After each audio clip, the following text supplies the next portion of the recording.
Hello বন্ধুরা, তোমরা সবাই কীরকম আছো? আশা করছি তোমরা সবাই খুব ভালো আছো। আমিও ভীষণ ভালো আছি। এটা হচ্ছে সানডের ব্লগ। তো আমরা সপরিবারে মিলে আমরা একটা জায়গায় ঘুরতে গেছিলাম। তো বন্ধুরা, আমি আমার জীবনের একটা ছোট্ট একটা পার্ট তোমাদেরকে শেয়ার করছি। দেখো, এটা আমার মনে হয় এটা সবার জীবনে ছোটোখাটোভাবে ঘটে থাকে।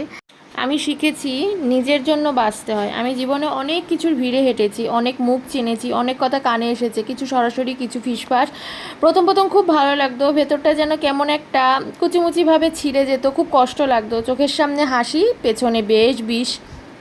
এই দ্বিমুখী আচরণ আমায় খুব অবাক করতো। আমি ভাবতাম কেন এরকম আমার সাথেই হয়? আমি তো কারো কোনো ক্ষতি করিনি, আমি তো সবাইকে আপন করেই নিয়েছিলাম। তারপর একদিন বুঝলাম সবাই আপন হয় না, সবাই যে আমার ভালো চায় তা তো নয়। অনেকেই অপেক্ষা করে যে কখন তুমি হোঁচট খাবে, কখন তুমি ভেঙে পড়বে, যাতে তারা আড়ালে দাঁড়িয়ে নীরবে আনন্দে আত্মহারা হতে পারে। আমি তখন সিদ্ধান্ত নিলাম, আর নয়, নিজের শান্তি, নিজের সম্মান এবার নিজের হাতেই রাখবো। কারো কথায় কান দেবো না, কারো ছোট করে দেওয়া ভুরু কুচকানোটাকে আমার স্পর্শ করবে না। যখন কেউ বলছে তুমি পারবে না, আমি আমি আর পাল্টা জবাব দিইনি, শুধু মন খুলে হেসেছি এবং এখনও হাসছি। কারণ আমি জানি আমার গল্প আমি নিজেই লিখব, আমার ব্যর্থতার মালিক আমি নিজে, আমার সাফল্যের মালিকও আমি নিজে। আমি শিখেছি সব প্রশ্নের কখনো উত্তর দিতে নেই, সব অপমানের প্রতিবাদ করতে নেই, বাট কিছু অপমানের প্রতিবাদ তোমাকে করতেই হবে। চুপচাপ নিজের কাজ করে যেতে হয়। চুপ থাকা কিন্তু কোনো দুর্বলতা নয়, বরং ওটাই সবচেয়ে বড় শক্তি। আবার সবসময় তুমি চুপ করে থাকবে না। যখন ওরা আমাকে খুব ছোট করে, আমি আরও উঁচুতে উঠি। আর যখন বিষ ছড়ায়, আমি গন্ধ শুকি গোলাপের। এখন আমি জানি কারোর জন্য থেমে থাকবো না, কারো ব্যর্থ আনন্দের উৎস হব না। আমি এখন সময় বের করি নিজের জন্য। আমি খুব চা প্রেমী, মানে আমি খুব চা খেতে ভালোবাসি। এক কাপ চায়ে চুমুক দিয়ে মুগ্ধ হই। নিজের প্রিয় গল্প শুনি, যেমন 98.2 FM আমি শুনি, আমার খুব ভালো লাগে, রেডিও মির্চি। আমি বাঁচি নিজের জন্য, আমি বাঁচি আমার বাবা মায়ের জন্য। আমি শিখেছি কিছু সম্পর্ক ছেড়ে দিলে জীবনটা বড় হালকা হয়, কিছু তিক্ততা মন থেকে মুছে দিলে নিঃশ্বাস গভীর হয়। সবাইকে সাথে নিয়ে কিন্তু চলা যায় না, এটা মেনে নিতে হয়। কারণ জীবনের পথে একাই হাঁটতে হয়, নিজের ছায়ার সাথে নিয়ে। আজ আমি কৃতজ্ঞ সেই সব আঘাতের জন্য যা আমাকে ভেঙে না দিয়ে গড়ে তুলেছে, সেই সব একাকিত্বের জন্য যা আমায় নিজেকে ভালোবাসতে শিখিয়েছে।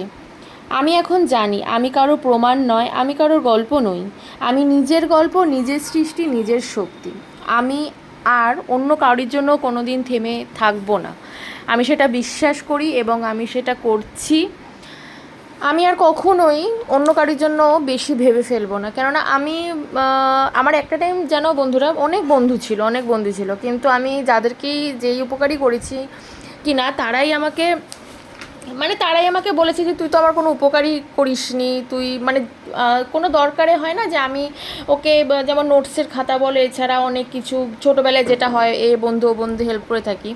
তো ক্লাস 10-এ থাকতে আমি এরকম একটা বন্ধুকে খুব হেল্প করেছিলাম। তো আমারও একটা হেল্পের খুব প্রয়োজন হয়েছিল, তখন আমি ওকে বলেছিলাম যে তুই তাহলে এটা করিস। আমার কিন্তু যে ওকে আমি হেল্প করেছি আমার মনে নেই। তখন ও আমাকে বললো কি যে তুই সাহায্য করেছিস বলে কি আমাকে সাহায্য করতে হবে? তখন যেহেতু ও আমার বেস্ট ফ্রেন্ড ছিল, তো তখনই বুঝলাম যে না, এবার আমাকে এই জিনিসগুলো বন্ধ করতে হবে, আমাকে নিজের জন্য ভাবতে হবে, টোটালি আমাকে নিজের জন্য ভাবতে হবে। তখন আমি আস্তে আস্তে একটু নিজেকে না একটু সেফ রাখার চেষ্টা করলাম। তারপরে এভাবে 10, 11, 12 গ্র্যাজুয়েশান, MSW সাইকোলজি সব কিছুই পাশ করলাম। আমার বন্ধু সংখ্যা নেই বলতেই চলে। আমার বেস্ট ফ্রেন্ড হচ্ছে আমার মা। আমি আমার মাকে সব কথা বলি, একমাত্র নিঃস্বার্থ মানুষ যে আমি যেটা বলবো সে আমি যদি ডান কানে বলি তার বাঁ কান শোনে না, এরকম আমি ভগবান হয়তো আমি কোনো কিছু পূর্ণ করেছিলাম তাই আমি আমার এরকম একটা মা পেয়েছি। অবশ্য সবার মাই এরকম, সন্তানের একদম ভরসা থাকে মা।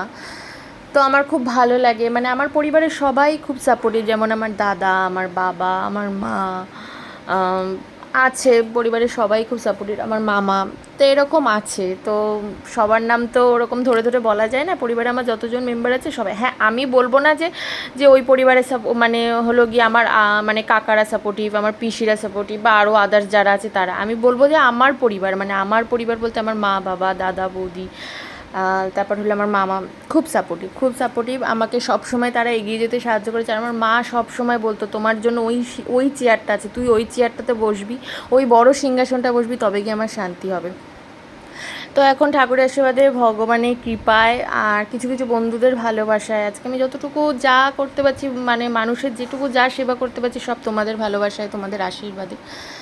তো যাই হোক, আমি আমার কিছু কথা শেয়ার করলাম, খুব ভালো লাগে। মানে ফেসবুক প্ল্যাটফর্মটা এরকম না যে কিছু কিছু কথা শেয়ার করলে না মনটা খুব হালকা হয়ে যায়। তো আমি তো খুব একটা বড় ভিডিও দিই না, তো খুব রেয়ার, কমই দিই, কেননা এত কাজের প্রেশার থাকে। আর এখন যেহেতু নতুন একটা প্রজেক্টের সঙ্গে যুক্ত হয়েছে, তো প্রচণ্ড কাজের প্রেশার থাকে, নিজস্ব চেম্বার থাকে, তো খুব একটা ফেসবুকে এখন 2 দিন ধরে ভিডিও কোনো দিতে পারিনি। তো আজকে আমার খুব ভালো লাগলো তোমাদের সাথে এই কথাটা শেয়ার করে। আর একটা কথা ছোট্ট করে একটা বলি, যে আমি যখন রাত্রিবেলা নিজেকে আয়নাতে দেখি তখন আমি ভাবি যে আমি আজকে কটা মানুষের কিছু কি কোনো মানুষের করতে পারলাম, আমাকে দিয়ে কি কোনো মানুষের কোনো কাজে লাগলো। যেদিনকে আমি মানে চেম্বার থাকে না, যেদিনকে মানে আমার কাউন্সিলিংয়ের পার্টটা থাকে না, সেদিনকে মনে হয় যে আজকে তো আমি কিছুই করলাম না। কিন্তু যেদিনকে আমি খুব ব্যস্ত থাকি তখন মনে হয় না, আমি কিছু পেরেছি, আমি কিছু করতে পারবো। তো এরকম পজিটিভ থিঙ্কিংগুলো আমি খুব মাথায় রাখি। আমি নেগেটিভ কথা শুনিও না আর শুনতে পছন্দ করি না। আগে একটা টাইম, সেটা তোমাদেরকে শেয়ার করলাম, এখনই যে একটা টাইম এগুলো খুব মাথার মধ্যে যেত, বাট এখন এগুলো আমার একদমই যায় না, একদমই আমি মাথার মধ্যে এগুলো ভাবি না। আমার খুব ভালো লাগে যে আমি একটা মানে আমি যে প্রফেশনটা আমার, না অনেক মানুষ নিয়ে কাজ করতে হয়, মানে অনেক মানুষ থাকে, তো অনেক মানুষের ভালোবাসা, অনেক মানুষের গল্প শুনি, নতুন নতুন গল্প শুনি, তাদেরকে আমার মানে আমার শিক্ষার সাজেশান দিই, তারাও বেশ শোনে আমার কথা। তো এরকমই ভালো। পার্টিকুলার কোনো বন্ধু রাখা আমার মতে ভালো নয়, কেননা হলো গিয়ে তোমাকেই সে সবার আগে কষ্ট দেবে, বিশেষ করে বেস্ট ফ্রেন্ড যাদের হয়। এখন আমার ক্ষেত্রে এটা হয়েছে, আমি চাই না তোমাদের ক্ষেত্রেও এটা হোক, তবুও আমি বলবো নিজেকে আগে ভালোবাসতে হবে আমাদের। অন্যকে ভালোবাসার থেকে না নিজেকে ভালোবাসতে হবে। তুমি যদি নিজেকেই না ভালোবাসতে পারো তাহলে তুমি অন্যকে কী করে ভালোবাসবে, তাই না?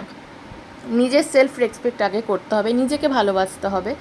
তো যাই হোক, অনেক কথা তোমাদেরকে শেয়ার করে ফেললাম, অনেকটা ভালো লাগলো। তো আমরা যেখানে ঘুরতে গেছিলাম সেখানে ঘুরে টুরে আসার পথে তো দাদা বললো যে সবাই মিলে একটু কফি খাওয়া যাক। তো আমিও বলেছিলাম যে সবাই মিলে একটু কফি খাওয়া যাক, বেশ ভালো লাগবে।